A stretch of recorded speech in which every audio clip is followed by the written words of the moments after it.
máa ń sọ tí a bá fi action sí Ọlọ́run má jẹ́ kí àdúrà wa kó padà máa ní ìdíwọ́ àti ìdènà. Daniel jẹ́ kí fúnra mi máa ṣọ́ ẹni tí bá fẹ́ gbé wá sókè. Nǹkan tí mo fẹ́ sọ, number one, I told you and I will keep saying this.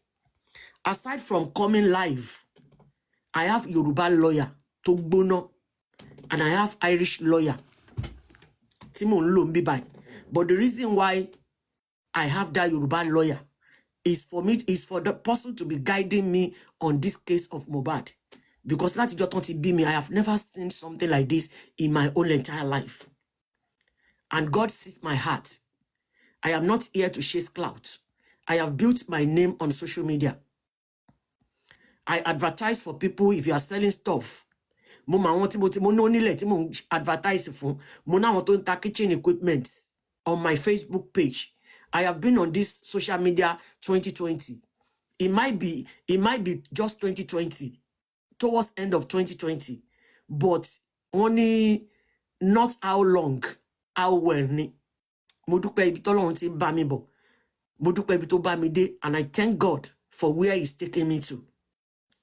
Justice for Mohbad is not the reason why I am on social media.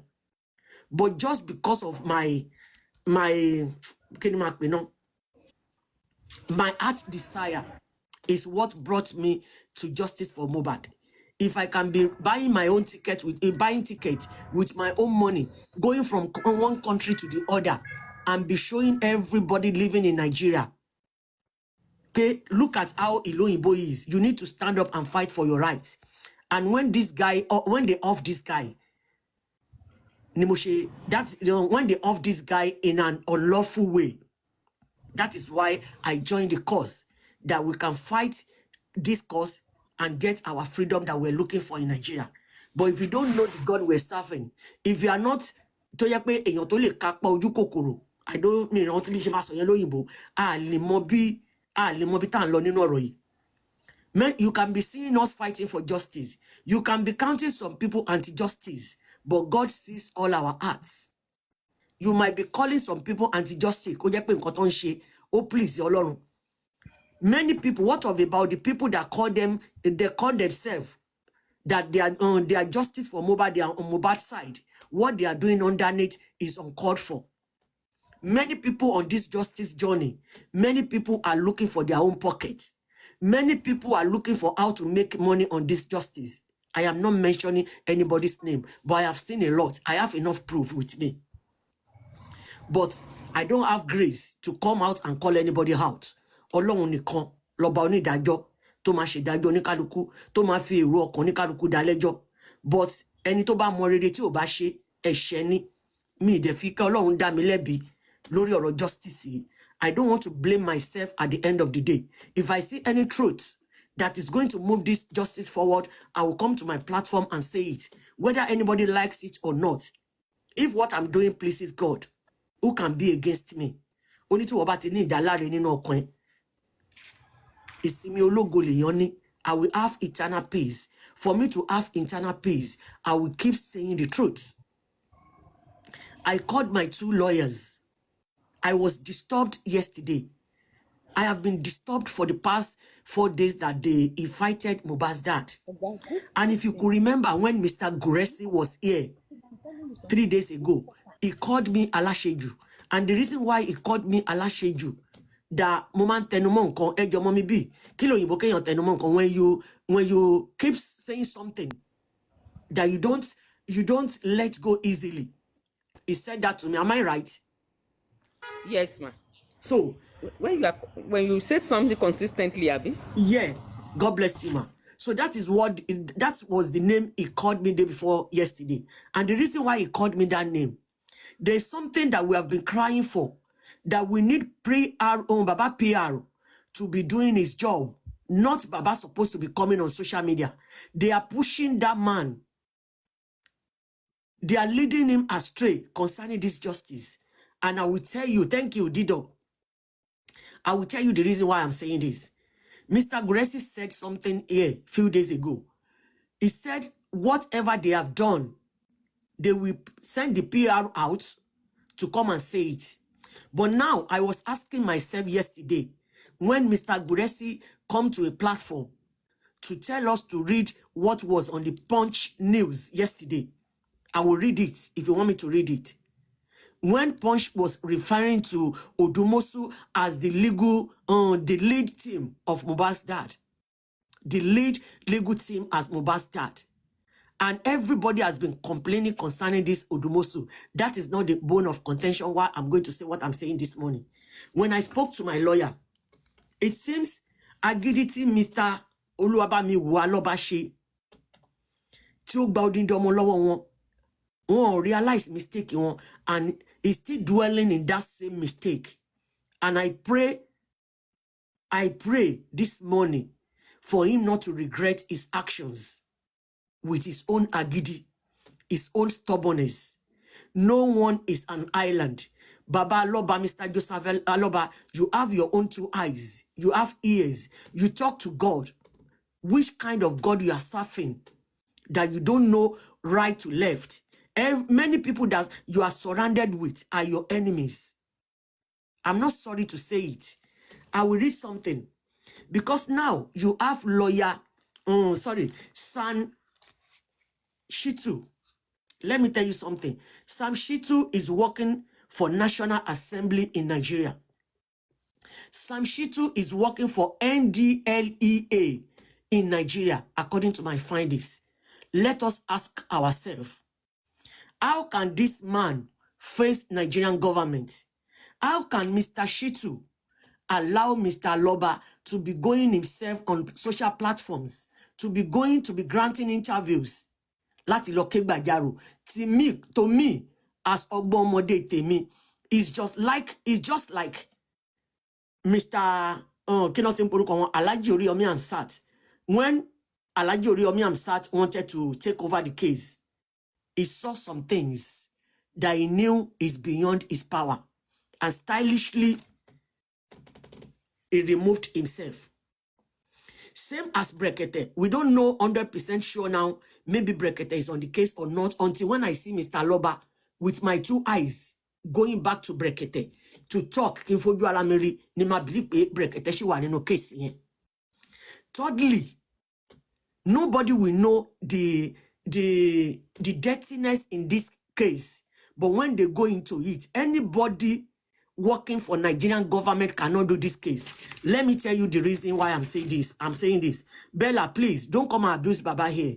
Baba is, no. Please, Ejo, let me just talk so that they will see my own only. I beg you, please. I am begging you, I don't want that here. Don't join me in Komada Bipe, we're bashing Baba. I'm not bashing. I want to talk sense to his brain. If Baba is living in abroad, Orukola Joman, but our years no balowo mi, won le bi mi lomo. Boya bro keji ni ma je pelu won. Thank you, Bella. I'm just telling you because you know the way people interpret words. Omanyato. Let me tell you one thing, and I don't want people to distract me with comments. The reason why I am saying this, nobody, let me tell you the reason why I'm saying this. Wunmi, let me describe who Wunmi is for you according to my findings. We have 36 states in Nigeria. Wunmi is like a PA to all the 36 governors, including the president of Nigeria and the vice president. Wunmi is like a PA. Wunmi is like a PA. Explanation me. Wunmi is like a PA to all the 36 governors that we have in Nigeria. I'm just using that as an example so that you can understand how powerful this guy is. 24 like 85. It's like a PA to all the 36 governors that we have in Nigeria, and including our president and vice. And if such person have problem, how do you think all the 36 governors, including the president and the vice, will just allow people to just catch him like catfish like that? Wunmi is backed with many powerful people in Nigeria. And this Mr. Shitu is working for the government of Nigeria. How do you think is going to work for this man to face this case and do it according to? And what is bringing me to that, my atotoni this morning, Let me read something for you. Number one, my lawyer explained something to me that I went to research on Google. So if you are on Google, go and look for statute meaning. STATUTE.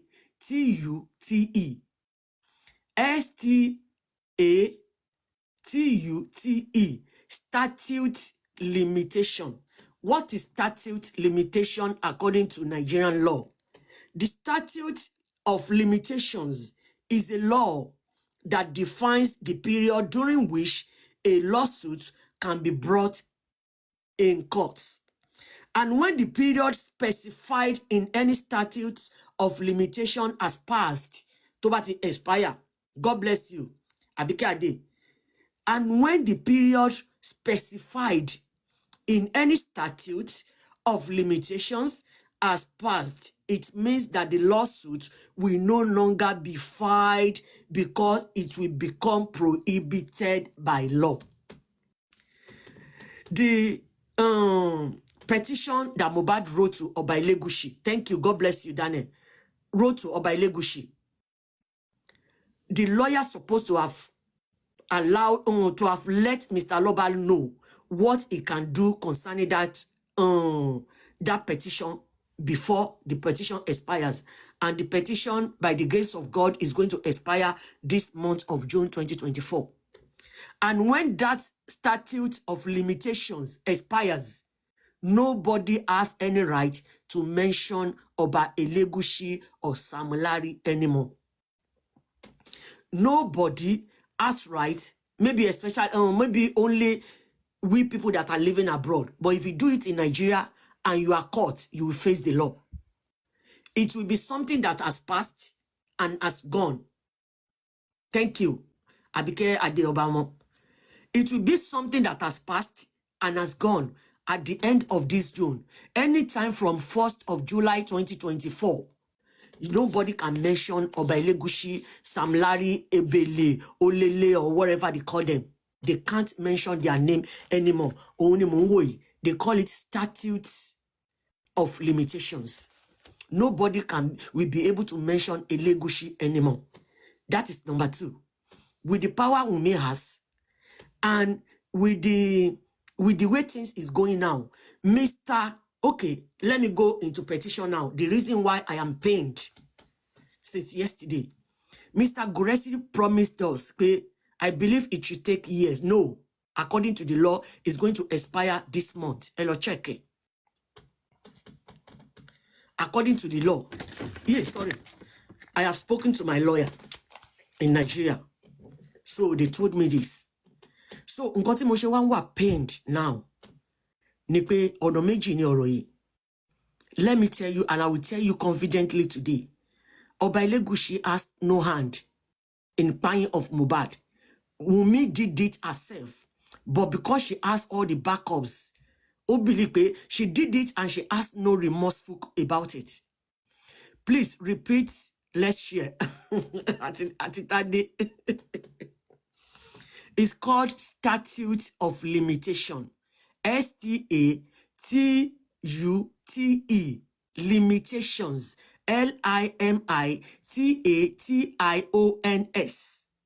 Statutes of Limitations. And it's going to be expired in this month of June. And when the law expires, nobody has right, including the law, including individual in Nigeria, dare mention Oba Elegushi again. If you mention their names, you will be in trouble. You will face the law. And you know these people are ready for you, but they are not ready for Mohbad's dad. And the reason why everything is like this is Mohbad's dad, Wunmi Agidi. He doesn't want to listen to anybody. He's surrounded with enemies and he doesn't know.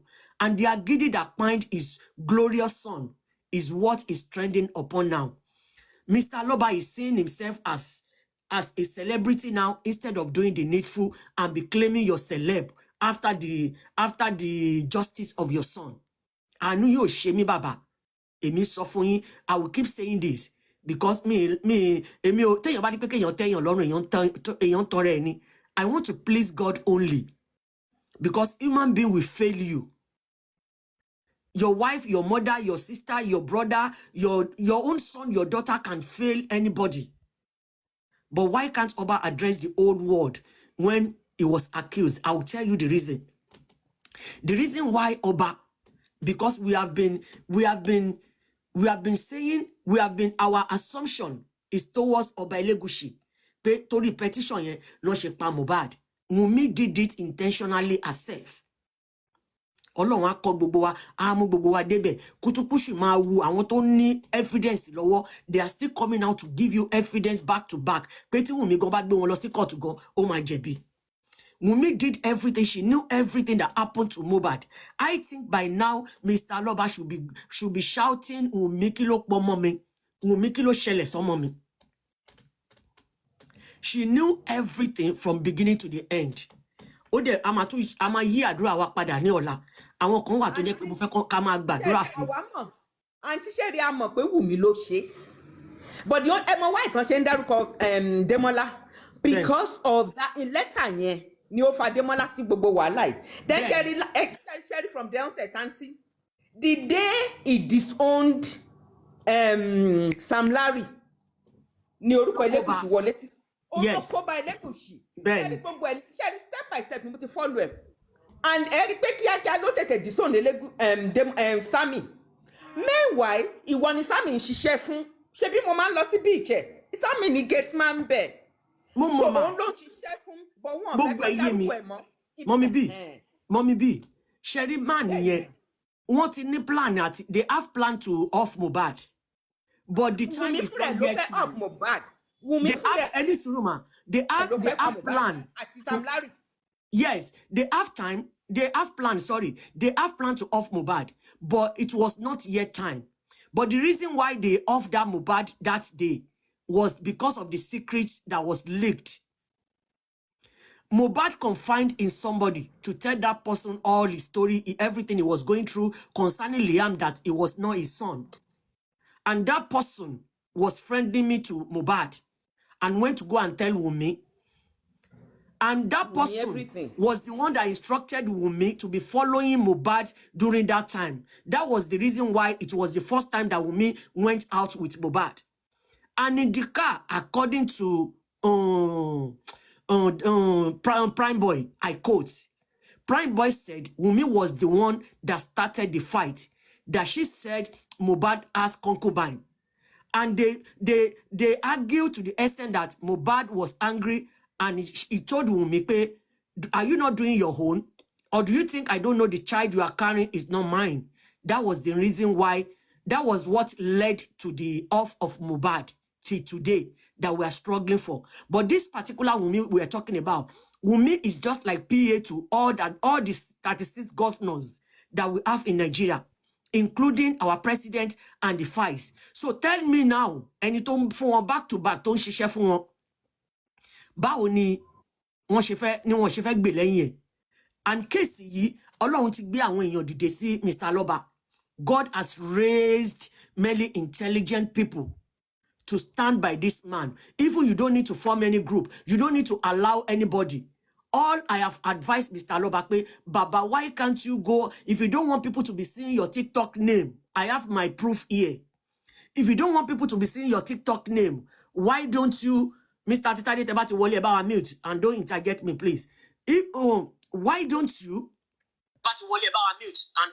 why don't you go and open a TikTok, or you ask anybody to open it for you, that will be going from platform to platform and be listening, so that you'll be picking everything that will lead you to get this justice, instead of confining or resting or leaving it everything for Mr. Muyiwa Guresi. And lots of people are surrounded with Baba, not only Mr. Guresi. We are only seeing Mr. Guresi and Mr. Muyiwa's faces outside.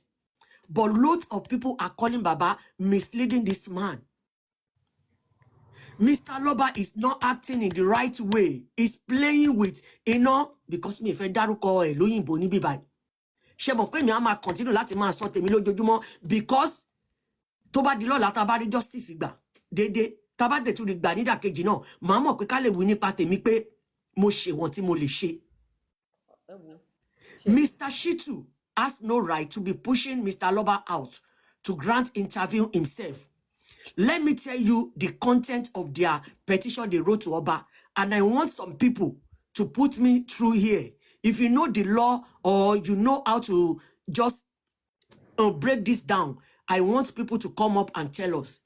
According to petition, are they not supposed to post this petition to Mr. Loba before writing invitation letter? The petition written against Mr. Loba was not given to him as a person.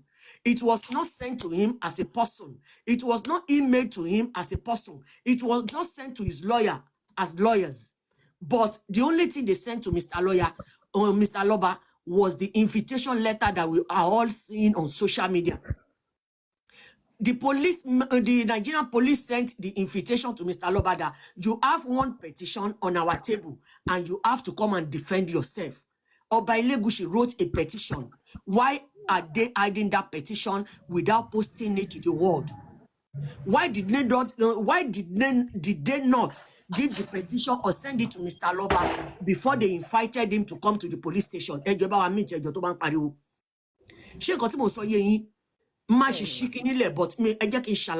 because I don't want to forget anything. The petition was written to Mr. Loba, but it was not given to him physically.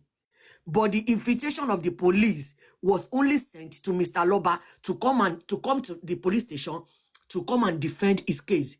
Was it supposed to be like that? And according to what Mr. Guresi promised us, they're supposed to have come out to tell us what is happening so that the world will know what to be talking about. The public will know what to be talking about. They will know the advice to give these people. Why are you hiding everything? Why are you doing everything on Daji? Meanwhile, Ekomba everything, je. Only because Ansitu self is loyal to Oba. You don't know who these people are surrounded with. I do my investigation on a daily basis. I don't just come out to talk. But whatever you want to talk about, that you don't have your proof, you have to say solo. Because I don't want anybody to use anything against me. These people, Sanshito, Baba Kiloruko, Baba Kini, Baba Taman, Baba lawyer, San Akokoi. Ejeba mi type sign lawyer to Koko to Bashe Wumi. Falano. God bless you, ma. Falano, Sanshito, El Bao, government in Nigeria, they are all in the same carcass. They dine and wine together. Wumi mother said, if Wumi goes down, lots of our leaders will go down because Wumi knew the secret of every one of them. But one of them might go down. But how not shall go down without Mr. Go Loba? down, auntie. Hold on, ma. How can they go down without cooperation of Mr. Loba? We don't just want to be just praying in vain. We need actions. We need transparency. We need accountability. It is not about how they spend the money. How are you going? What difficulty are you facing through this thing? Let the public know so that people will advise you. We know people that are nurses, doctors, lawyers, judges in abroad that are ready to help concerning this case. So why are you doing everything on Daji? Why are you disturbing our mental health concerning this case? It is not good. It is not fair.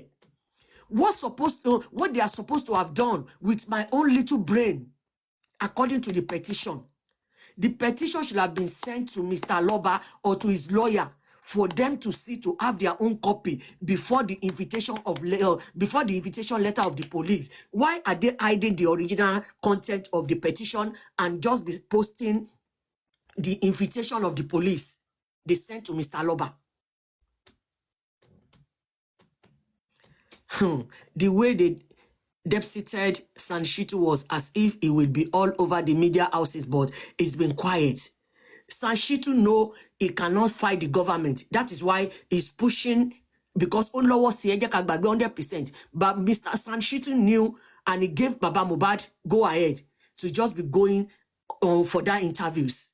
But is it supposed to be like that when you gave your job to a son to do? Was the son not supposed to be coming out to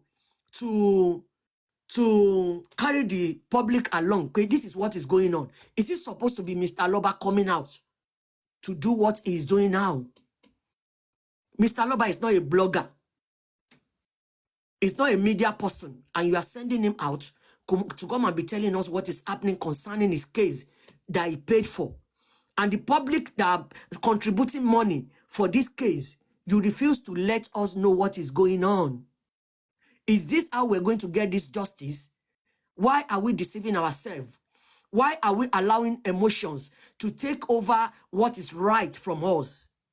What we need in this case in transparency is transparency and do it right. Operation do it right. We are just shouting elegushi, elegushi, elegushi. By the end of the June now, when the petition expires, are we going to, is that when we're going to go back calling Wunmi and the Nigerian police? I think all bloggers now, what we need is calling Wunmi and the Nigerian police out on this case. And there's no way there's no way our voices can be heard without Mr. Loba. We don't know what is going on. This petition 10, this is what the content of the petition was, but it was never given to us. So that it is not right to do that. But what on doing, justice. It doesn't work where I'm living here. So just because we're in Nigeria or no Nigeria, we know they turn things upside down. Nigeria. We know them. Okay? Law, woman, injustice is everywhere in Nigeria. But why are we setting ourselves back when God is leading us to the right path? All you need is just transparency. Any lawyer or any son that you give your job to and is not doing it accordingly, just come out to the world, to the public, and tell the public this is what is happening with my lawyer. Tó bá jẹ́ kó gbaṣẹ́ lọ́wọ́ Mr. Shitu ni ká tún tẹ̀síwájú a máa ṣe yẹn. Tó bá jẹ́ pé kó fi èèyàn kún ni, look at that Punch. Punch was telling us pé Odumosu is still the legal team leader. Ṣé bó ṣe yẹ kó rí nìyẹn? Mommy bí ó dà ìpẹ́ fẹ́ sọ̀rọ̀. Mo filẹ̀ fún yín for now. Jọ̀ọ́, ṣé rí nǹkan tí mo kàn fẹ́ sọ lórí ọ̀rọ̀.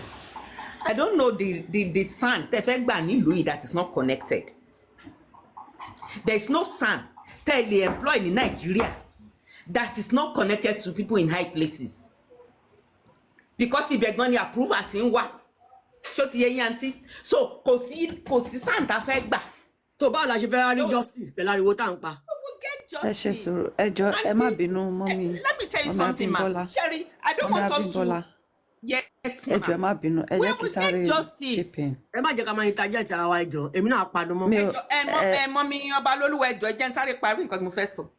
Sherry, I don't want us to lose confidence in the God we serve.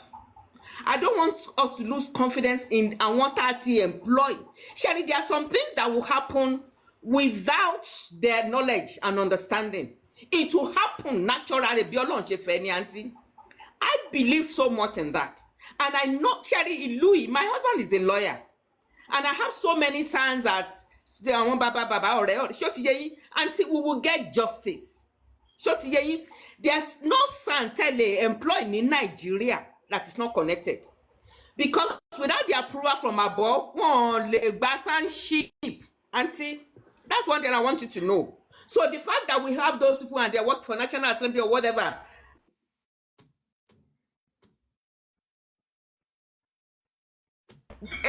Thank you, Bernardo Fella. The only thing we need is the only thing we can do. Baba Mohbad will help. Let me say it like that. Because le marine corner carry pe awon nkan yen wo. Kema wa carry public along. No, it is not fair. It can hear. They are joking with our mental health. Auntie, do you know that this man is a novice concerning what is going on? No, Emma so no face ni won 9 months la wa baba mo gbogbo nkan tó lọ. Do you know how do you want him to know whether it's true or not? Oh my God. Oh. Auntie, please don't believe them. Emma believe we want to know what he's doing. I want you to understand one thing, Auntie. Sherry, this man, number one, in konto shele si ki se konto expect la ye. Number two, concern this legal matter. Because number one, my husband is a lawyer. I have several cases to tí mo dẹ̀ borí. Sherry, bí àwọn èèyàn ṣe expect legal matter rí bẹ́ẹ̀ kọ́ ló ṣe máa ń rí. You don't even gbogbo àwòṣọ̀ṣọ̀ṣọ̀ táwọn èèyàn máa ń sọ síta me I don't like it because I know it doesn't work like from the onset ẹ rí pé mi ò ń bá wọn dárúkọ Démọ́lá because I know right from day one ni mo ti mọ bí gbogbo kìíní ṣe ṣẹlẹ̀ but I'm the kind of person that mo kàn máa wave body a máa sọ tiẹ̀ ṣó ti yé yín so pọ́nṣẹ́ sọ pé ká má dárúkọ Démọ́lá is no big deal to me because òun mọ̀ fúnra rẹ̀ ó lè jẹ́ ọmọ ilé ìjẹ́jẹ́ fẹ̀dẹ̀ bọ̀ kò mí pé ó mọ̀ nǹkan. direction yẹn jù á ti ń fi àwọn yòókù lẹ̀ ni mo ń sọ. àwọn kan ní àǹtí we don't do it on this platform ìgbà mélòó náà dárúkọ Démọ́lá apart from praying wọ́n ṣe àwọn because àwọn tí ò lóye and that's why I don't go to any platforms because a lot of people are saying some things táwọn tí ẹ mọ̀ gbogbo bí kìíní ṣe ṣẹlẹ̀ from day one to the end I have the record I have gbogbo àwọn tó gbogbo ẹ̀ ní mo mọ̀ but kò ń ṣe mí ni màmá sọ kẹ́kẹ́kẹ́ at my age I don't do such things. Of course. Dìgbà tí gbogbo àṣírí ìbá jáde ni gbogbo ayé ṣe mọ àwọn tó wà nídìí ọ̀rọ̀ yìí. Ṣó ti yé yín? And anything that has to do with legal issues, oníkálukú tó ń sọ ẹ gbọ́dọ̀ ṣọ́ra nǹkan tí wọ́n máa sọ lẹ́nu. Ibi tí mistakes many of us máa ń ṣe nìyẹn, they just open their mouth and be saying some things. Èmi kàn máa ń dákẹ́ because èmi mọ̀ pé tó bá yá Ọlọ́run tí àwa ń sìn sẹ́, ó máa fúnra rẹ̀ ní àwọn tó mọ̀ nípa ọ̀rọ̀ ẹ̀ máa jáde. Ara máa ní wọ́n dúró bẹ́ẹ̀ ni. And then tó ń ṣẹjọ́ tiwa yẹn àti just leave everything. Máa yín máa ṣe and Ọlọ́run á dẹ̀ fún wa ní justice. Because bóun gan ṣe kò lè yé let him be go to national whatever. Ó ti gba kéèsì ó ti gbà ó dẹ̀ gbúdọ̀ ṣe. Wọn ò dẹ̀ lè rí bàbá lọ́ba ṣe pápá lára. No, can I ask you a question, ma? Yes, ma. According to what you said now, I know you have more knowledge than me. Yes. Ṣé ó yẹ kí Sani sọ fún Mr. Loba the way they gave him go ahead to be granting interviews from one platform to the other to say what is happening out? Is Mr. Loba supposed to be doing that or is legal team? Auntie, do you know that there are times you have to talk yourself? You must not be weak as a person. You may I have my lawyers, but at the same time, I mean, me now. The lawyers can talk for him. But at the only stages, the lawyer map sorrow. But there are times he has to talk himself. Oh, good sorrow. No, good liar get to that level. The fact that you have a legal matter does not mean you can't talk. Okay. You can sit so you can explain yourself. That. Let me ask the second one. As Baba is talking, any surani interject your please. As Baba, okay, Mommy B, Moti understanding. As they gave Baba ahead now to be talking, even me, I understand psychologically, when you talk, your mind will be free. It's free. Okay, that one is alone. Are the legal team not supposed to be coming out to be updating the public as well? Even if the police, the Nigerian police, refuse to do that, according to Crunch Queen, day before yesterday. They will talk. I don't, but I handle is still minor. Okay, why invite? Hold on. Please, if you can't meditate or if you can't dissect what we're saying, please, I will block you. If I see any negative comment, I will just share you blocking. Please, Emma distract you. Because you will just come in the middle of the of any conversation and you just be commenting rubbish. You don't even care to know what we're talking about from the beginning. We've been here since 6 a.m. Please, we don't do that here. We have been here when we were praying. We see nobody. But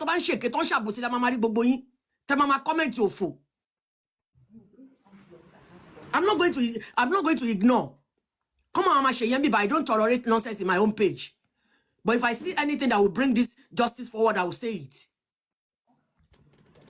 Mama ṣe bí pé ilé mo kíni mo fi ń bú aloba nsin ẹ̀yin lẹ mama twist ọ̀rọ̀ moyan lẹ́nu ẹ mama rìn kiri ẹ mama cut ohun ẹ̀yin alábòsían ẹ̀yin náà lẹ ń ba nǹkan jẹ́ ṣé rò bóyá fracas là ń ṣe ń bí ni àti ìgbà tẹ́ tí mú fracas wọlé ọ̀rọ̀ yìí náà lẹ ti jẹ́ kó lójútùú ẹ lọ wá ṣẹṣe orí Facebook orí social media lẹ máa sùn síbẹ̀ náà lẹ máa jí sí kí ló dé kí ló máa ń ṣe yín gan-an ṣé tẹ́ bá níṣẹ́ lọ́wọ́ ẹ mama rìn kiri bí ìgbóná ni. Please don't do it here. Don't tolerate nonsense here. You don't need to come here. I don't want people. I want persons. I want your giddy. I was at work yesterday. Ibisha ni mo ti yokele tí mo ti gbàdúrà. Nbo lẹ́yìn wà. Ní ní ṣàfikẹ́ kan máa rìn kiri. Orí page ibi tó máa ti máa sọ gbogbo ẹ̀ di woto. Ṣálẹ̀ máa wá kiri. Go and make yourself busy. I have about 4 things that I'm doing, and I still come on social media to serve God. You think it's a joke? I'm supposed to be sleeping now. By 3 p.m. macro nule. O to di 10:30 a.m. láàárọ̀ la kin tó ṣetán. Àfi kẹ́ máa command kiri kẹ́ máa cut nǹkan tí ó ṣe yẹ kẹ́ cut kẹ́ máa ṣòfófó kiri kẹ́ máa distract èèyàn pẹ̀lú comment section. Mommy bí ẹ máa lọ jàre ẹ jọ̀ọ́. So, Auntie, it is hard for him to speak. So ti yẹn, but at the same time, wọ́n ti sọ àwọn nǹkan tí ò yẹ kó sọ, wọ́n ti warn ẹ̀.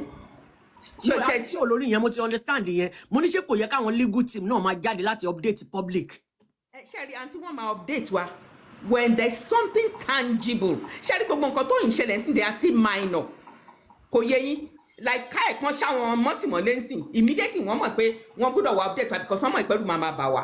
Ẹ rí i pé immediately bàbá ṣe ń bọ̀ báyìí ló ti ń sọ pé òun ti dé wọ́n lẹ̀ ti ń sọ fún wa bàbá has been released and all that ṣé ó ti yẹ yín so kì í ṣe gbọ́ ọ̀rọ̀ pọ̀pọ̀pọ̀pọ̀ náà kàn máa sọ pé it doesn't work like that. But mommy bí ẹ ti dáhùn ti petition yẹn o ṣé kò yẹ kó send the petition sí Mr. Loba physically kó tó di pé wọ́n send the invitation letter kí ló dé tí ọlọ́pàá di petition mú tí wọ́n ní copy tí wọ́n lọ́wọ́.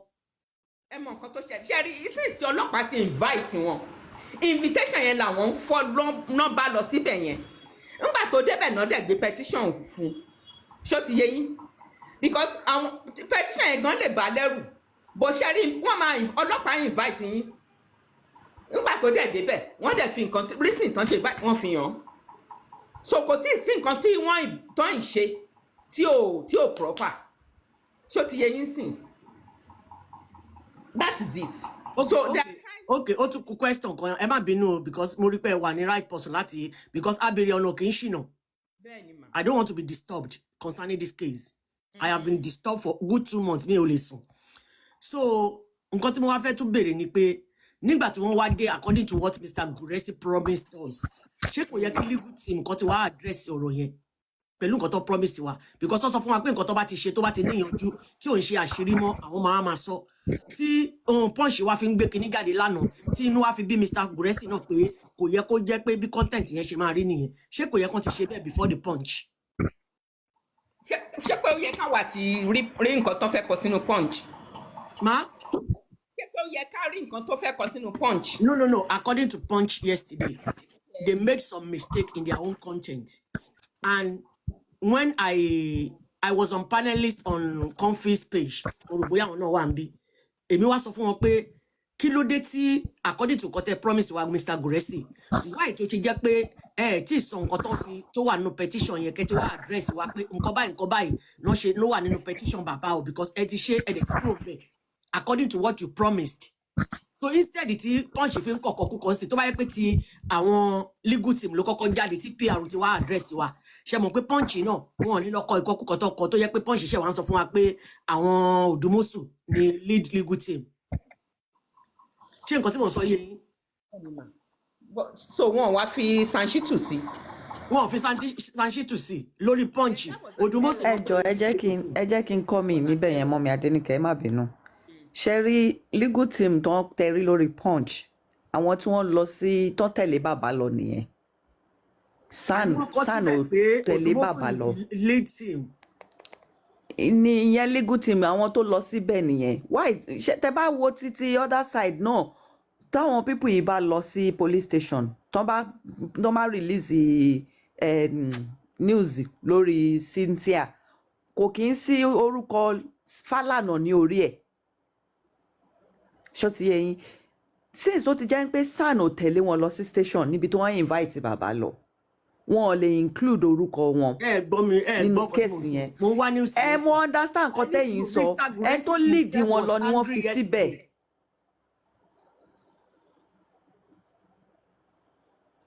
Okay, mo ń gbọ́ yín mo fẹ́ wá. ẹni tó lead bàbá lọ sí station òun náà lò òun ni Punch lò because òun náà bá sọ̀rọ̀. Ṣé ti understand? Ṣé rí mentality àwa tá sí ní Nàìjíríà tá bá ní ká máa fi gbé wọnú kéèsì yìí èmi tẹ́ bá wò mí dáadáa mo mọ̀ pé àwọn èèyàn tó mọ̀ mí wọ́n máa mọ̀ pé wọ́n máa argue pẹ̀lú mi because mentality ti tèmi ó ti yàtọ̀ sí ti Nàìjíríà. Ṣé ti understand? So bọ́n ṣe ń rule nílùú yẹn bẹ́ẹ̀ kọ́ ló ṣe ń rù nílùú táwa wà tàbá ní ká sọ pé bó ṣe yẹ kó bó ṣe ń ṣe níbi tá a wà they have to do it in that Nigeria then we are going nowhere on this case because bí àwọn Naija ṣe ń ṣe títí wọ́n ní bí bá ṣe ń ṣe nílẹ̀ títí wa èèwọ̀ títí ẹlòmíì ti bòmíì ni. mo ti rí petition yẹn jẹ́ kí sáré ka díẹ̀ fún yín bẹ́ẹ̀. ṣó ti yé yín. ẹ má bínú hold on ó ní Joseph Aloba, father of the late singer Ilerioluwa Aloba aka Mohbad, was on Monday greeted by officers of the First Criminal Investigation Department, Alagbon in Ikoyi area of Lagos State, over a petition filed by Oba Said Elegushi, the head of the Aloba legal team. The head of the Aloba legal team, Monisola Odumosu, in a statement on Tuesday, said the petition borders on cyberbullying, cyberstalking, and criminal defamation. Odumosu explained that the allegation came on the heels of an interview granted by Aloba recently. The statement read in part, Mr. Aloba was invited by the police and led to the police station by the representatives of his legal team, Terry Wellington and Monisola Odumosu. Ṣé rí pé wọ́n ti jẹ́ ká mọ̀ pé Terry àti Monisola ló lọ síbẹ̀, but they are referring to Odumosu now as the Aloba lead legal team. Òun lélẹ̀, the head of Aloba legal team. That woman, the woman, Mrs. Odumosu àbí kí ni wọ́n ń pe woman yẹn. Ṣé bóun náà ni wọ́n ti dárúkọ sínú ẹ̀yẹn ń pòtẹ́lì. Ṣé rí nǹkan tí Punch publicize mi rò bẹ́ẹ̀ lè máa fi quantify nǹkan táwọn people yẹn ń ṣe. Nígbà tí Punch gbé jáde pé wọ́n rí àṣírí ní Amẹ́ríkà pé wọ́n ṣe autopsy l'Amẹ́ríkà gbogbo ala believe ẹ o. Èmi ò rí ṣe rí to me èmi ò rí any problem nínú nǹkan tí wọ́n ṣe. Honestly tí tèmi ni wípé nǹkan tó bá yẹ kí wọ́n handle. Baba is going to Alagbon police on Monday. Ṣé ó yẹ kó jẹ́ pé bàbá ló máa dààmú ní police station tó bá jẹ́ pé wọ́n ń pariwo síta pé àwọn sáàni mi àní kò yẹ kó jẹ́ gbogbo nǹkan yóò yẹ kó máa ṣẹlẹ̀ if ó yẹ kí bàbá yẹn wà nínú ilé ẹ̀ káwọn sanṣíìtù kan lọ máa represent ẹ̀ ní gbogbo nǹkan tó ń ṣẹlẹ̀ yìí mọ́mí bí ṣé kò ṣe bó ṣe yẹ kó rí nìyẹn ni ṣé bàbá tọmọ ẹ̀ kú ló yẹ kó tún máa ṣe gbogbo nǹkan yẹn tó bá jẹ́ pé wọ́n pariwo síta we know what we're talking about. You think we don't love Mr. Aloba? It is well, auntie. Mọ́mí Adéníkẹ́ bí mọ́mí Adébọ́lá ṣe sọ lẹ́ẹ̀kan tí mo fẹ́ sọ̀rọ̀ tán sọ pé a máa rí justice pé gbogbo wọn ń ṣiṣẹ́ pọ̀ mo fẹ́ kẹ́ ẹ mọ̀ wípé no matter what ṣó ti yẹn nígbà tí kéèsì títí Òṣogbo tó ṣẹlẹ̀. ẹ bá bínú ṣe rí kéèsì Òṣogbo yẹn mo fẹ́ sọ̀rọ̀ nípa ẹ̀ ẹ jẹ́ kí n sọ nǹkan kan fún yín pa ẹ̀ ẹ béèrè lọ́wọ́ mi pé kí ni kéèsì Òṣogbo yẹn tó ṣe láṣeyọrí. ṣe rí Adégòkè àti ọba kí lórúkọ ọba yìí náà ọba Ifẹ̀ Ọọ̀ni wọ́n jọ ní kanta so irin méjì tó kanra wọn ìkan tẹ̀ fún kan òun ló jẹ́ kí kéèsì yẹn láṣeyọrí ẹ gbàgbé pé ariwo táwọn fámìlì yẹn pa nísìnyí àwọn ọba Gúúsù yìí náà àwọn ọba tá à ń sọ yìí náà wọ́n pẹ̀lú àwọn tó jẹ́ pé àwọn irin tí Wùnmí jẹ́ irinṣẹ́ fún tí gbogbo wọn wà nídìí ọ̀rọ̀ yìí o. Mọ́mí Adéníkẹ́ ṣe rí kò sí bí ìlú yẹn ṣe lè wù kó rí ẹ má bínú mọ́mí Abímbọ́lá ẹ jẹ́ kí n ṣàlàyé nǹkan kan ṣe rí àwọn tó ń ṣe ibi wọn ní kakos ṣó ti yé yín wọ́n dẹ̀ mọ ibi tí tó jẹ́ pé àwọn bọ́dì kan wà tẹ́ pé tó bá handle àwọn ò ní power lórí bọ́dì yẹn ṣe ti understand ṣe rí àwọn SAN yẹn tí bàbá Fálànà tí wọ́n bá handle kéèsì Adégòkè ń gbà yẹn possibility wà kí a ṣì wà lórí kéèsì yẹn up till now ṣé ń gbọ́ mi because bàbá Fálànà náà ní ipò wọ́n dẹ̀ mọ̀ pé bàbá yẹn ó mọbi tó lè gbà wọlé ṣẹ́wọ̀n pé gbà tí bàbá yẹn kọ́kọ́ dá sí wọ́n lé bàbá yẹn jáde nínú courtroom ṣó ti yé yín because wọ́n fẹ́ lo power bọ́ bàbá mọbi tóun máa gbà wọlé sí wọn lára ó gba ibẹ̀ but kéèsì títí ìmọ́lẹ̀ yìí nǹkan tó ń ṣẹlẹ̀ is ọba tó wà involved Lagos State ló wà bàbá Fálànà tá lè lò ó ti wà ní opposite side so ọmọ burúkú tí à ń sọ yìí náà ó ń ṣiṣẹ́ pẹ̀lú ọba. ó ṣiṣẹ́ pẹ̀lú everybody wọn bí ṣe wọ́n rí ṣe jẹ́ kéèsì ní yẹn ó nàìjíríà ni wá mo ti describe fún yín láàárọ̀ yìí yẹn. ẹ ṣe sùúrù ṣe rí kéèsì yẹn bàbá ìmọ́lẹ̀ kò ní experience anything ṣó ti yé yín so òun ló jẹ́ kí kéèsì wá dàbẹ̀ ni pé ó le because nísìnyí it's like bàbá fèsì Lagos state government ó dẹ̀ tún fèsì federal. tó bá jẹ́ wípé federal wà lẹ́yìn bàbá bí wọ́n ṣe wà ní sáìdì títí Adégòkè a máa ti tètè rí justice. mi rò bẹ́ẹ̀ understand mi. ó ti yé mi I'm not concerned. federal now ẹ bèrè lọ́wọ́ mi pé kí ni mo wà concerned about. I'm not concerned about not getting justice. Even tá a bá rí justice gbà lọ́wọ́ ìjọba ọba tèmi ń sìn tí máa jíyìn fún lọ́jọ́ kẹyìn kò kí ń sọ̀rọ̀ kó lóun ò ṣe bẹ́ẹ̀. a máa rí justice tó jẹ́ pé justice yẹn gan ó máa fi gbogbo wọn ṣẹ̀ sáyé wọn máa rí jalajala ìyẹn kọ́ ni mò ń sọ but I'm concerned about this baba himself. nǹkan tí mo bàbá gangan sí nǹkan tó máa pa wọn lára kó tó ti pé òun gan rí justice ọmọ ẹ̀ agídí ò ṣe ọ̀rọ̀ yìí. bàbá ò tí ì ṣe nǹkan tó burú nínú kéèsì yìí. I am telling you ma. nǹkan tó burú gbọ́n nǹkan tí mo sọ ni it's like they are using their ọgbọ́n to push this baba to where he's going to make mistake. I know what I'm talking about. Ẹ má jẹ́ ká máa fi gbogbo ẹnu sọ̀rọ̀ kó tó yé wa. Wọ́n ò push bàbá síbi tí bàbá ti máa ṣe mistake. Àwa la request fún update. Bàbá dẹ̀ ń jáde láti update èèyàn. I see nothing wrong in this. Ṣé to understand? Nígbà tí wọ́n petition bàbá, ń sìn.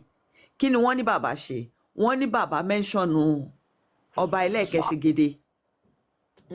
Yeah. Now, yeah, turn around be shocking. Wọ́n wá béèrè wípé evidence wo ni bàbá ní láti fi back ọ̀rẹ́ up. Kí ni bàbá dẹ̀ sọ? Bàbá ní petition tí ọmọ òun kọ sílẹ̀ ló dá orúkọ Ẹlẹ́ẹ̀kẹ́ Pop-Off, not him. So, kí ni wọ́n fẹ́ fi nail bàbá? Wọn ò lè nail bàbá. Kò sí nǹkan tó fẹ́ fi hold bàbá ransom nínú kéèsì. The only thing tó fẹ́ ṣe ni pé wọ́n fẹ́ try láti move closer to that man. Bóyá ó ní evidence kankan against them. So anything tó bá rí pé bàbá lè fi nail wọn, wọ́n fẹ́ try láti hijack ẹ̀ mọ́ lọ́wọ́ ni. Wọ́n fẹ́ fọgbọ́n gbà. Bàbá dẹ̀ smart. Ṣó ti yé yín? Èmi ń sọ fún yín pé ṣẹ́rí gbogbo àwọn tá à ń sọ̀rọ̀ yìí. Ìjọ́ tí bàbá yẹn bá máa lọ máa release àwọn evidence tó kẹ̀ǹkẹ̀ o, ẹ̀yin gan máa lanúlẹ̀. But bàbá ò lè ṣe anything. Torí kò ní solid background. Benafola, let's take advantage and take it to naught because Aṣíwájú needs their votes for his second term. Ṣé ẹ ń gbọ́ mi? Ṣé rí ẹ má jẹ́ kó yà yín lẹ́nu pé bàbá yẹn ìbẹ̀rù àti ìbòjó wípé ẹ̀mí òun ò dé. Ẹjọ́ tó bá kàn yín a máa pè yín ẹjọ́ àwọn èèyàn sì wà ń bí ẹjọ́ Yẹmí stop. Ipe ẹ̀mí bàbá yẹn ò tí ì lè dé. Ó máa ní àwọn evidence ńláńlá tó jẹ́ pé case close tó máa ṣì wà lọ́wọ́ bàbá tẹ́ ní mọ̀.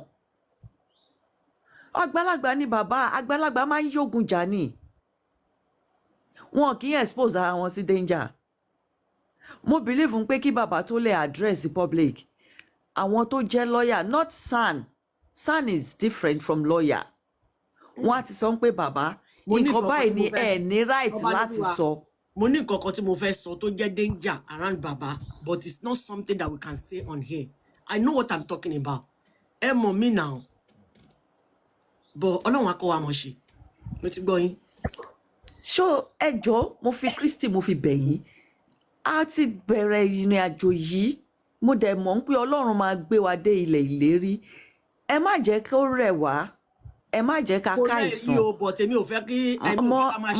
Mọ́mí Adéníkẹ́, mo understand advice ni. Èmi tún advice ni, ṣó ti yé yín. Advice.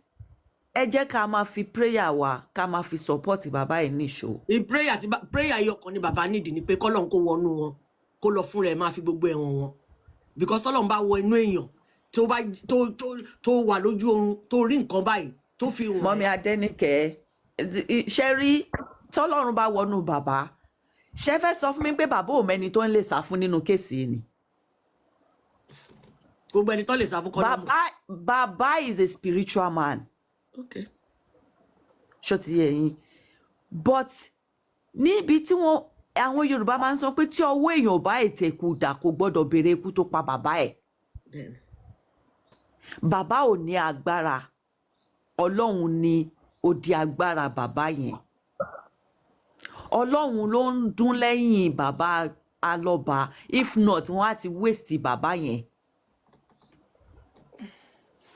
Àánú ni bàbá sì ń rí gbà. Ṣó ti yé yín so gbogbo nǹkan tí bàbá bá ń ṣe ẹ mọ̀ nǹkan tí bàbá ò ní experience bóyá bàbá yẹn ò délé ẹjọ́ rí láyé ẹ̀ tó ti bí bóyá wọn ò arrest bàbá yẹn rí látìgbà tí wọ́n ti bí. Ọlọ́run má jẹ́ ká rẹ́jọ́ Ọlọ́run má yẹ ká rẹ́jọ́ kéèyàn kọ́kọ́ gbẹ́jọ́ wá bá mi sìn mi ò mọ̀ bí tí n ti fẹ́ start because mi ò débẹ̀ rí mi ò káwọ́ sẹ́yìn ìran mi ò dẹ̀ ṣe rí. So gbogbo nǹkan tí wọ́n bá ń sọ fún bàbá as a legal team ni bàbá máa ní láti máa follow so bàbá ò ní any fault nínú kéèsì yìí. èmi ò sọ pé wọ́n ní fault wa kò tún. èmi náà sọ pé ẹ sọ pé wọ́n ní fault èmi náà tún clear hair nsìn ṣó ti yé yín pé bàbá jáde ó update nǹkan táwọn èèyàn sọ ni bàbá ṣe. Mọ́mí Adéníkẹ́ between you and I èmi àti yín mọ̀ pé àwa náà support ń pé kí bàbá update kí bàbá máa update àwọn èèyàn. ìyẹn kọ́ ó dàbí pé ẹ ti ṣe ọ̀rọ̀ mi gbọ́ ọ̀rọ̀ petition ni mò ń sọ o. Wọ́n fún wọn petition yes the same thing happened to Arifa and Veron. Kò yẹ kó rí bẹ́ẹ̀ ṣé mọ̀ kó yẹ kó pariwo síta ṣé mọ̀ pé tó bá pariwo síta wọn ò ní máa ṣe nǹkan bẹ́ẹ̀ yẹn mọ́ gbogbo kí ni ìbá ṣe ń bo mọ́lẹ̀ ló jẹ́ káwọn pípù yìí máa gbilẹ̀ nínú ìwà ìbàjẹ́ nǹkan tẹ́mi ibi tí mò ń mọ̀rọ̀ lọ nìyẹn. Ní orí kíní bọ́dà láti but was it not day before yesterday or I don't know mi rántí lọ́jọ́ tọ́rọ̀ yẹn ṣẹlẹ̀ gangan tí mo gun òkè mo bẹ̀rẹ̀ statement kan pé ṣé bàbá rí kí ló ti petition before the invitation letter. wọ́n rí. wọ́n rí yes it's true èmi argue lórí platform bọ́dà láti náà ọjọ́ tí mò ń sọ yìí ṣó ti yé yín ipe mo expect ń pé kí bàbá kọ́kọ́ gba petition kí news dẹ̀ gbé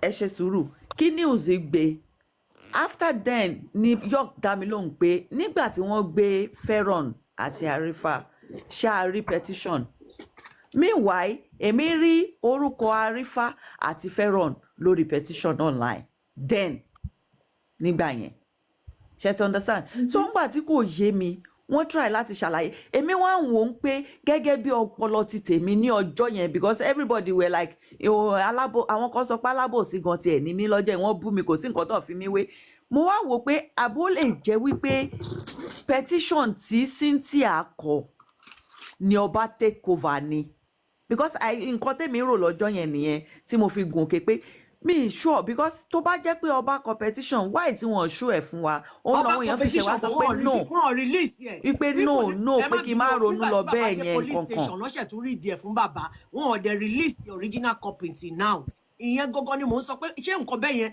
ṣé kò yẹ ká máa tú gbogbo àṣírí nǹkan táwọn Nigerian police ń ṣe kó lè máa ran àwọn ẹlòmíì náà lọ́wọ́.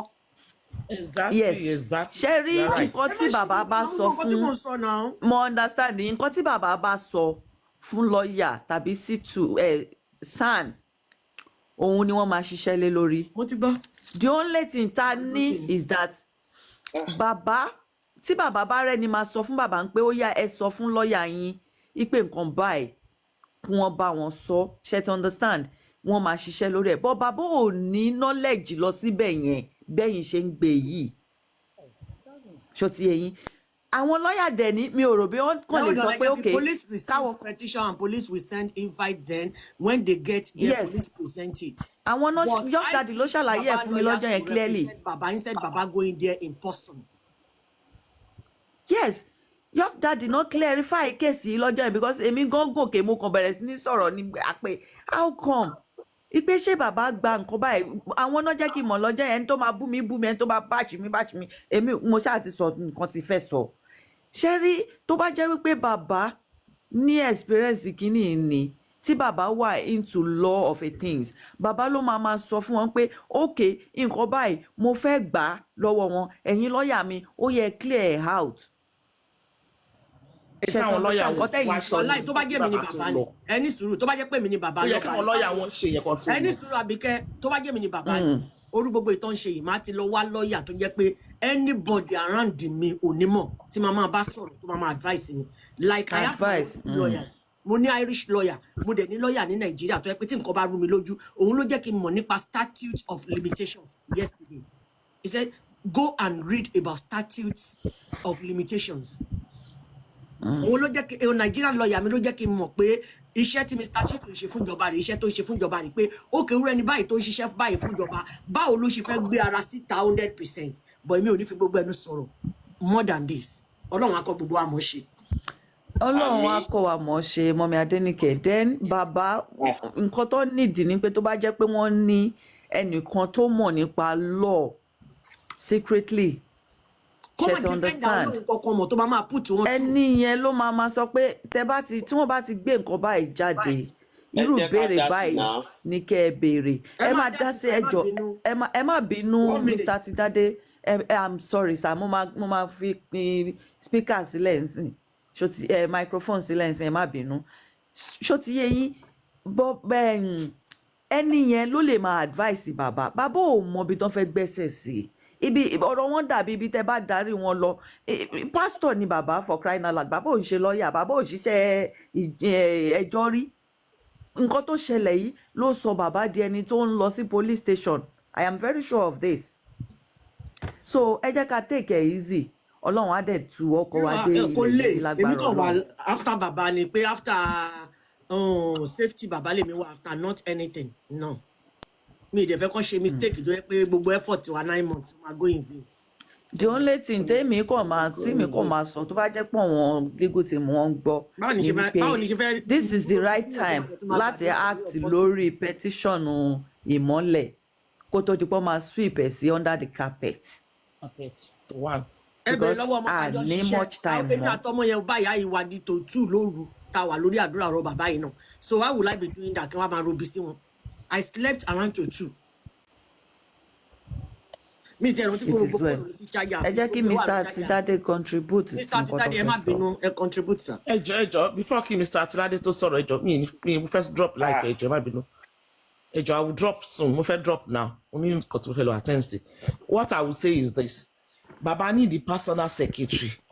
Tàbí sọ pé PA or secretary the secretary can be legal personality bóyá lawyer ni tó máa jẹ́ secretary wọn tó mọ̀ nípa law so that anything tó bá come to his table á digest á sọ direct channel tó máa lọ before kò tó take any action tí irú eléyìí ò bá ṣẹlẹ̀ gbogbo mistakes ni bàbá yẹn máa fall into ẹjọ́ káwọn legal àwọn tó wà legal team bàbá tó wà surroundings bàbá bá gbọ́ Mr. Guresi kọ́ wá ìyọ̀ tí bàbá kí ó lè má jẹ́ PA ó lè jẹ́ PA náà dẹ́ni but kó mọ̀ pa legal something times and everything so that á lè máa help bàbá yìí if not mo ṣe máa lo ignorance bàbá yìí náà mo fẹ́ máa fi kó bá kọ́ lọ́ọ́ ṣàánú wa o that is my take for now.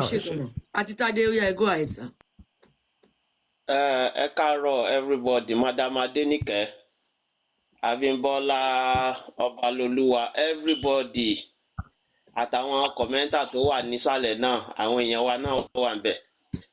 Madam Adenike ó dàbí pé first time tí máa gòkè lélẹ̀ but two important thing ló jẹ́ kí n gòkè mo gbọ́ pé ẹ sọ pé ẹ ń gbàdúrà which is very very important to me at this point in time tawa. We are here almost every day always every day always 6 a.m.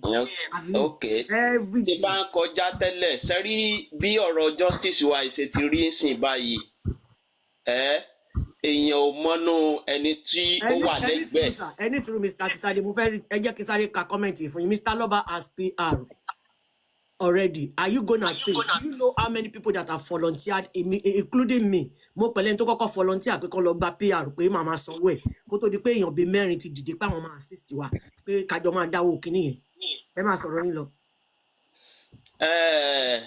Sẹ́rí justice tá a wà lẹ́nu ẹ̀ at this level tá a dé ní ìsinyìí I'm very happy that mi ò bẹ̀rẹ̀ I didn't join justice this year though it is not how far, it's still how well. Ẹni tí ó wà lẹ́gbẹ̀ẹ́ ara wa tájọ wà lórí platform nísinsìnyí, a lè má mọnú ara wa. A lot of things láti rí underneath. Now, Madam Adenike, ibi tí Adé ní èní, for how far we have dragged this case to this, you know the reason why justice has not been served. You know it very well. Now, it is assumed or it is known that Madam Abimbola Ejoeba Emut. Ṣé àwọn ni àbẹ́yìn? Abimbola ni ó máa wà ókè sí. No, kì í ṣe mi. Now, àwọn tí à ń bá jà, àwọn tá à ń drag, wọ́n jù wá lọ. You made an analysis that Wunmi Cynthia Adebanjo she's like a PA from presidency to the whole 36 governor, including FCT. She's like a PA to all of them. So how will you easily fight with such a person? How will you easily fight and drag or take that kind of person like just a chicken and take such person into justice? It will not be easy. That is the reason where we are seeing.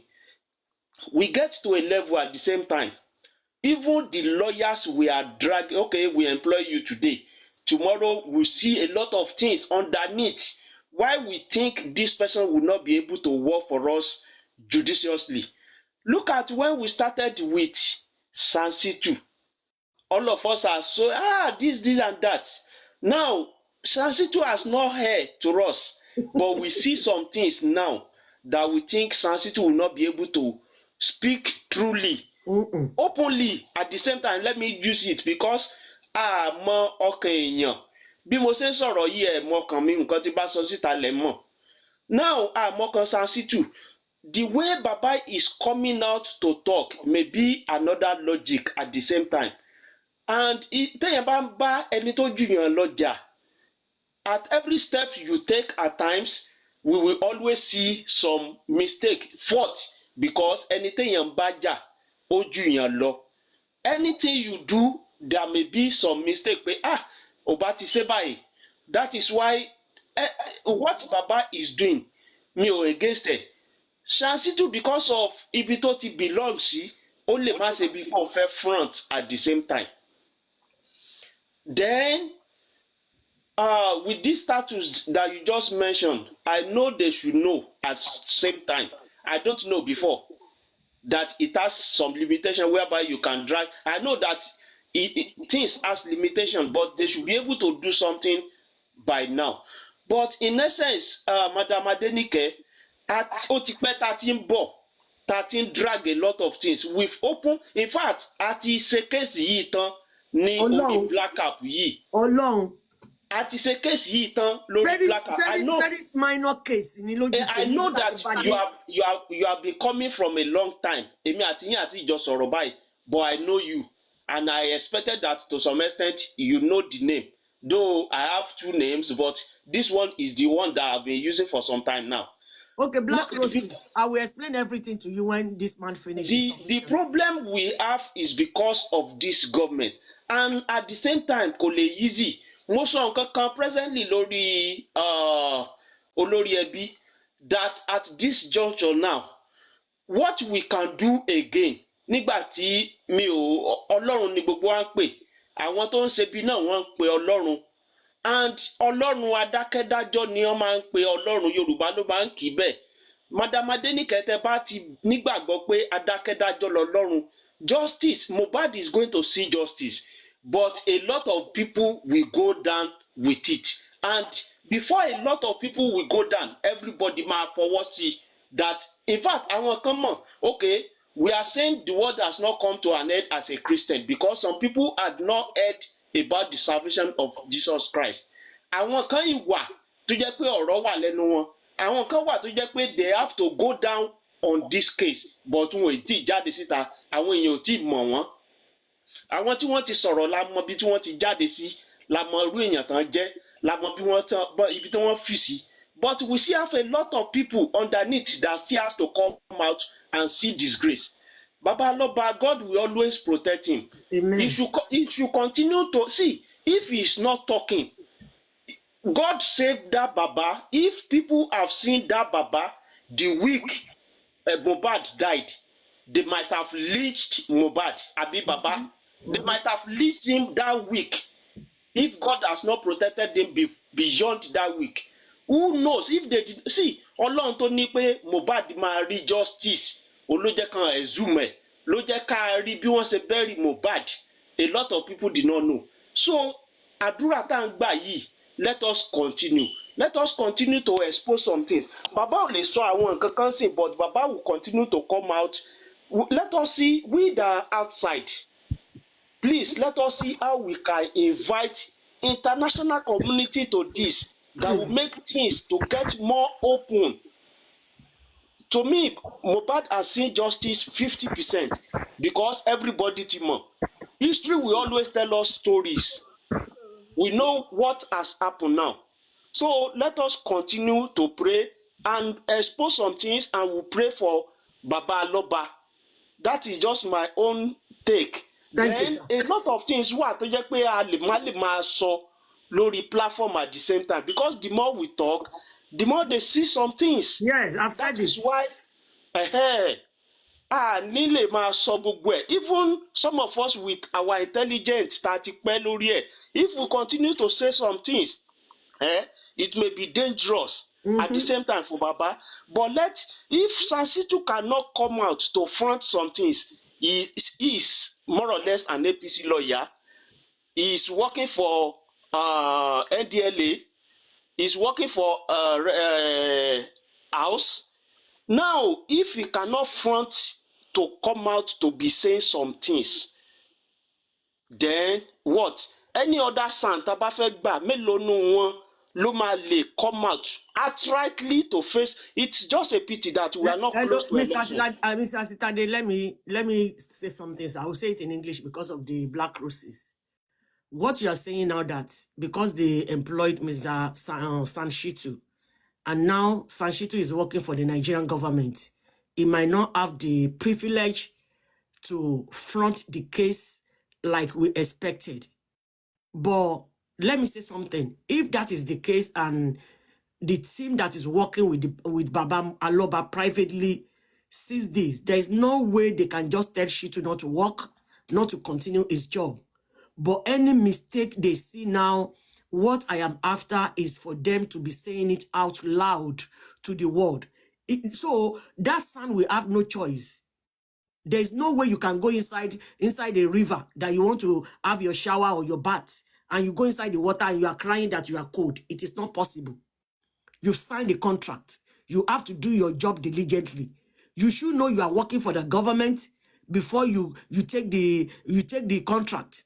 So not getting the contract and just be doing people like this. And because we're keeping too much quiet, we are not exposing all this yamayama they are doing in Nigeria. That is why they are just growing in this iwa budget on a daily basis. If I give my job to a lawyer in this country, Toba Shebai, I will call the lawyer out and the whole country will support me. That is what we're talking about. If Okay, you how expect do we know that sir, Sansitu? sir, How do we know that Sansitu is not working? Can I'm not saying it's we not. I'm verify not that? saying it's not working. We are just deliberating now.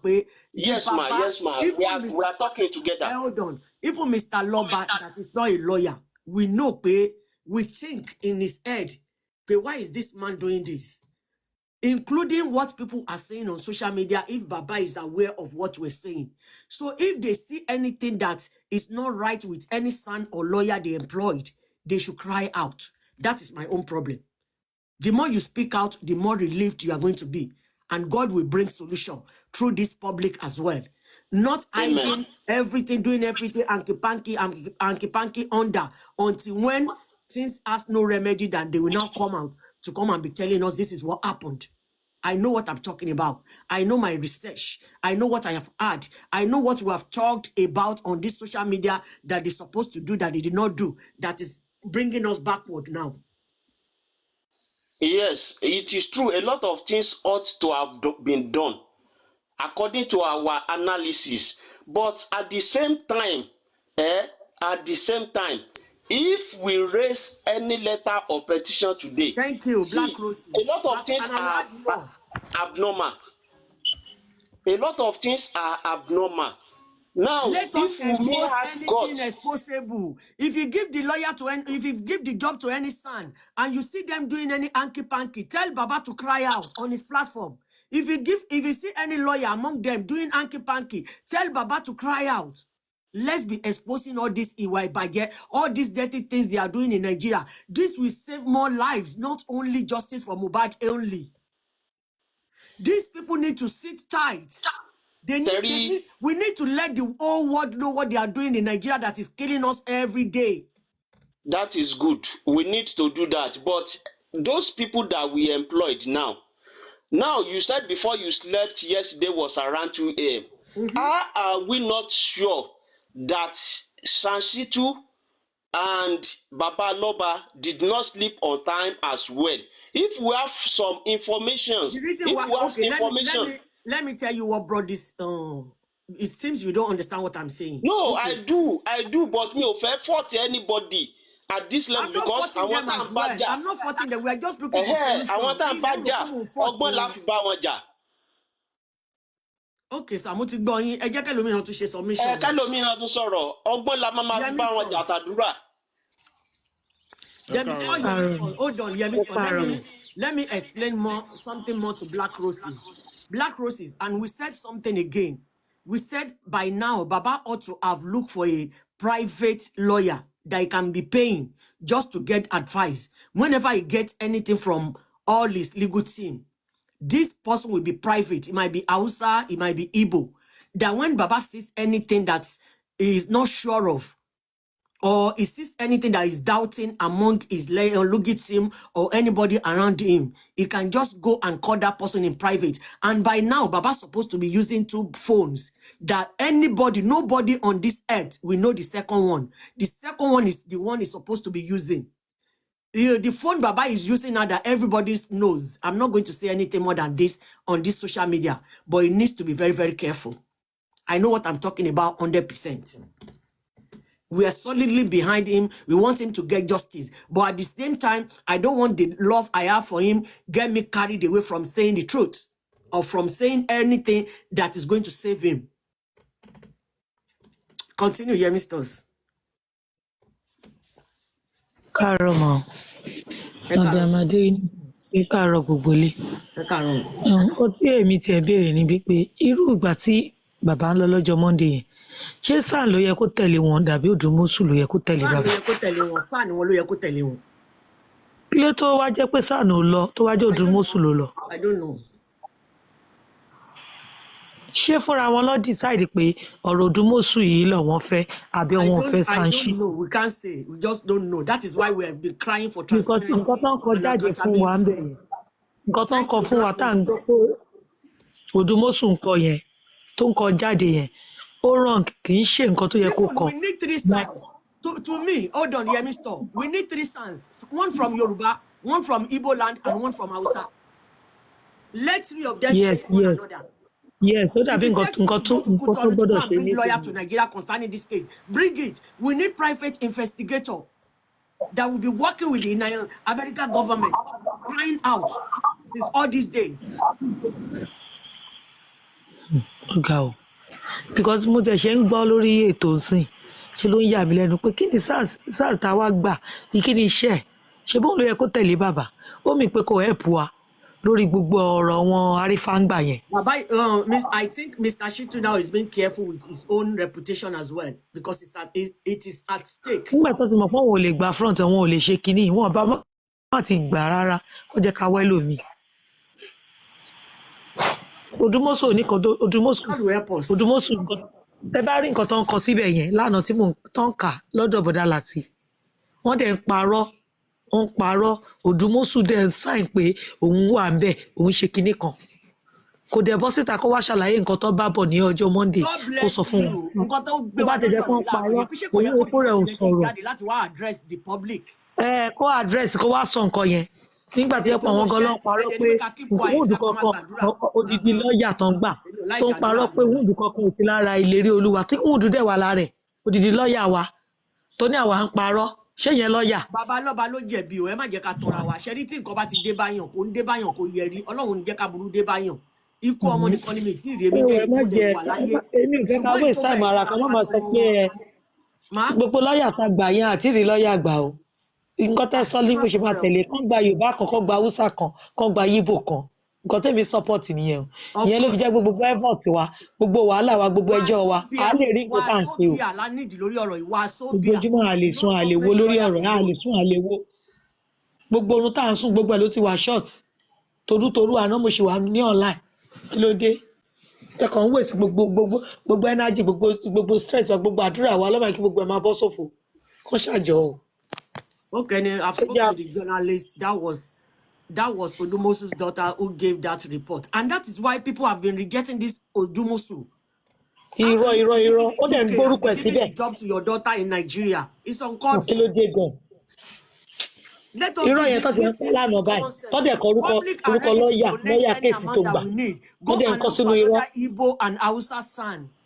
Ah, ẹ wo Madam àti ìrí lọ́ọ̀yà gbà o ká má parọ́ Ẹjọ́ fúnra wa o Sodiq Ese, àti ìrí lọ́ọ̀yà kankan gbà o. Sodiq Ese, ẹ sọ̀rọ̀. Ẹ káàárọ̀. Èmi lọ sùn tó ní máa fún mi nítorí òkú. Ẹ káàárọ̀. Ẹ káàárọ̀ sà. Yeah. Nǹkan tẹ́mi máa sọ kò fi bẹ́ẹ̀ pọ̀ ló dẹ̀ máa wà very short. Firstly, mi ò mọ reason tí ẹ pé a máa fi make excuse fún àwọn èèyàn pé ẹni tó bá ṣe nǹkan tó dáa ẹ jẹ́ aṣọ tó tọ́ fún pókè o. Kíní yóò dáa o. It's emotion. You get that. Tó bá dẹ̀ dáa ẹ jẹ́ aṣọ ká move on. There are so many people that have been criticizing this lawyer from the very onset that èèyàn kan wà London èèyàn kan wà ní kínní. We are Ẹni trying ìkó. hold on. Oh, ta ló ń ṣe ta ló wà hàn. Èmi ni. Okay, máa sọ̀rọ̀ ọjọ́ máa sọ̀rọ̀. So Adékájé àwọn respond to them. so nǹkan tí mo kọ ní láti sọ ni pé mo fi hàn pé àwọn èèyàn kan sọ pé wọ́n gba SAN kan gbà kan tó ti bá èèyàn kan jà tó win ní case or so. And secondly kò ń ṣe court nìkan lè máa fi win ní case yìí o tí case yìí fi dé corona gan outcry àwọn èèyàn ni o so you need people to come in kò lè jẹ́ family lásán you need people tó yẹ pé èèyàn mọ̀ pé ó wà reputable people that can analyse professionals yẹn kò lè dúró pé èmi ni mo fẹ́ jẹ́ one person tó máa gbé information jáde everybody delegation gbọ́dọ̀ wà okay you guys go and do social media you guys go and do fracas you guys go and face the court by strategy ta fẹ́ lónìí because without strategy you can't win these people information ẹ̀yin ni kẹ́ disseminate information this is what is on ground bí bàbá ń lọ sí báyìí nǹkan báyìí if you have more people intelligent people they might have asked that kind of question before anything so even na tó fẹ́ gbé nǹkan forward sí yín tó fẹ́ kò lè push ẹ̀ sí yín anyhow but because of probably greed àwọn èèyàn pé platform mi ni kò ti jáde èmi ni mo fẹ́ jẹ́ so kìíní nǹkan tó ń da gbogbo kìíní irú nìyẹn o kó dẹ̀ máa lead di ọlọ́run má jẹ́ nǹkan burúkú kó má dín pé ẹni tó wá justice ló máa padà lọ sẹ́wọ̀n.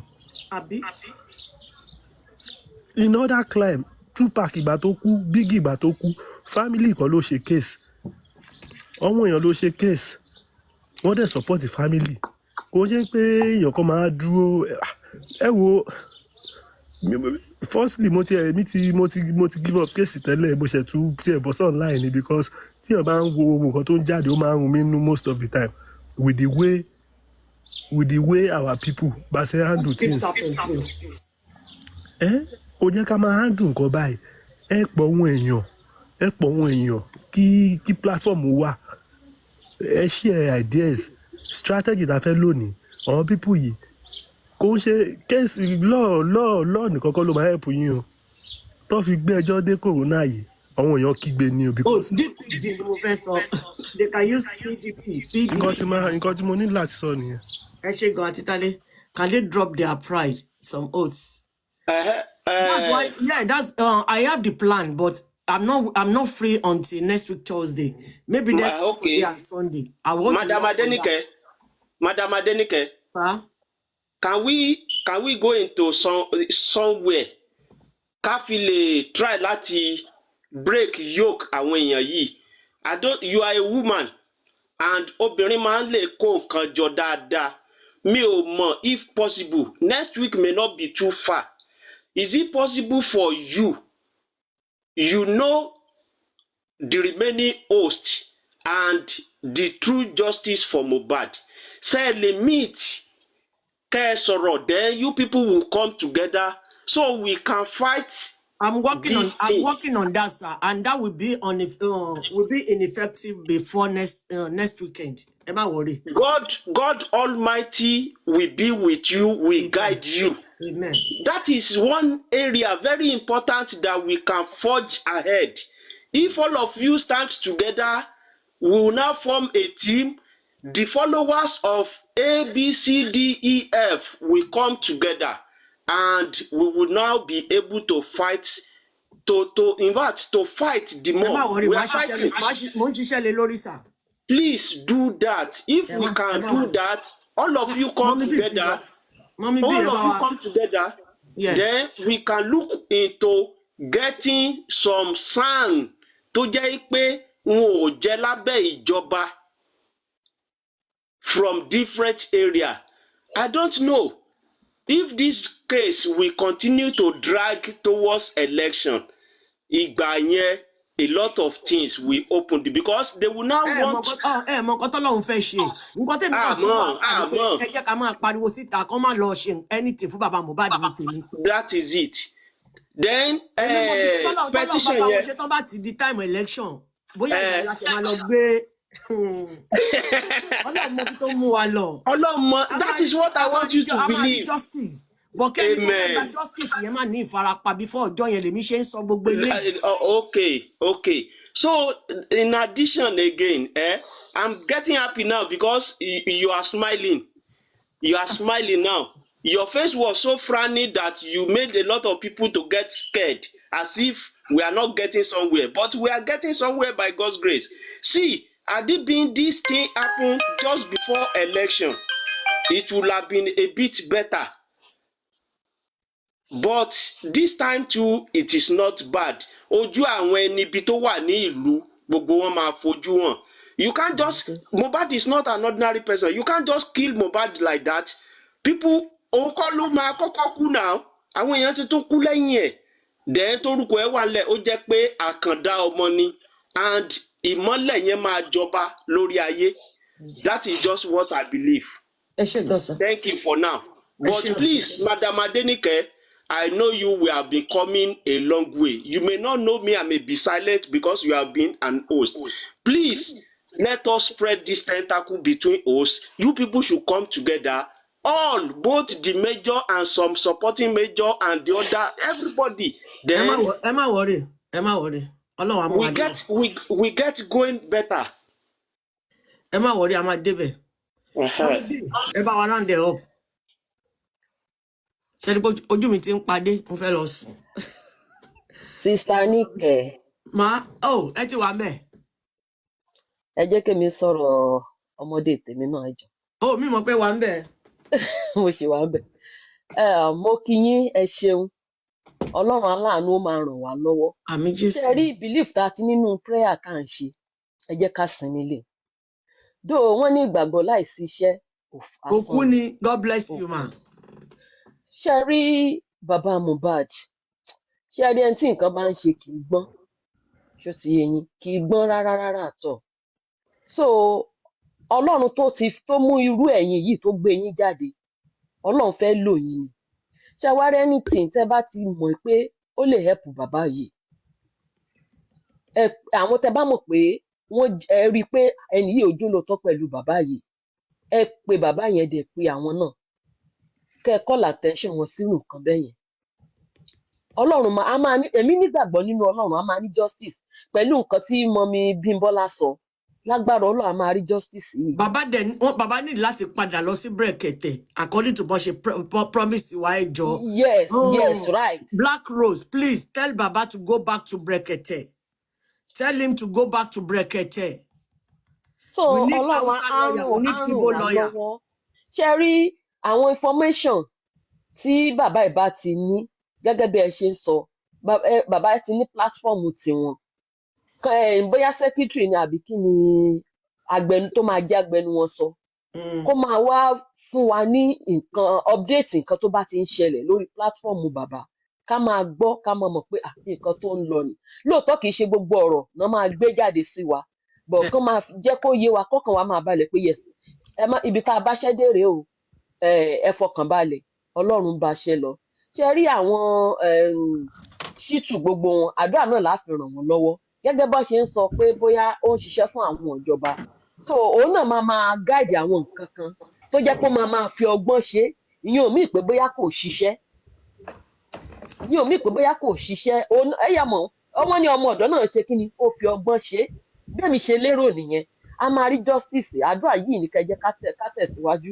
Ọlọ́run máa gbà fún wa. No, a máa rí justice then. A ní láti tún change àwọn àdúrà wa síbi kan láti ọ̀la. Bẹ́ẹ̀ni, Ṣé rí káàpù Ọlọ́run á àwọn ràn wá Wùmí yẹn? lọ́wọ́. Kò ní ṣú wa, kò ní rẹ̀ wá.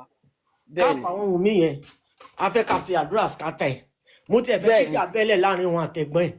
Ó ti bẹ́lẹ̀, wọ́n ti ń ṣe díẹ̀díẹ̀. Wọ́n ṣe ọ̀fà wọn ni wọ́n ń bẹ̀. Wọ́n ń bẹ̀.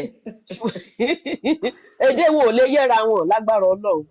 Èdè wọn ò lè yẹra wọn. Mo fẹ́ kíjà bẹ́lẹ̀ láàrin wọn àtẹ̀gbọ́n ẹ̀. A máa rí justice. Ọlọ́run á ràn gbogbo wa lọ́wọ́. Ẹ ṣé ọmọ mi Bímbọ́lá, Ọlọ́run á ràn gbogbo wa lọ́wọ́ o. Ọlọ́run á tún ilé àtọ̀nà tiwa náà ṣe lágbára Kristi. Àní ṣe lásán o, ẹ ṣe máa o. Àmín o, àmín o. Kò ní ṣí wa, ojú àdúrà ò ní tì wá o lágbára Ọlọ́run. Àmín lórúkọ Jésù. Àmín o. Àmín o. All right, ma, any great day. Yes, ma, you too, ma, ẹ ṣé ma, ó dá ma, ó dá o. Ẹ gbóúnjẹ tí wàá ránṣẹ́ o, Sista Níkẹ́, àbí kíchìn kan lẹ́wà yẹn. Bẹ́ẹ̀ni, mo ti fọ́ blender mi. Ẹ bá wa gbóúnjẹ tí wàá ránṣẹ́. Kí ni sóbò yẹn, ẹ jọ̀ọ́ máa sẹ́ndì green.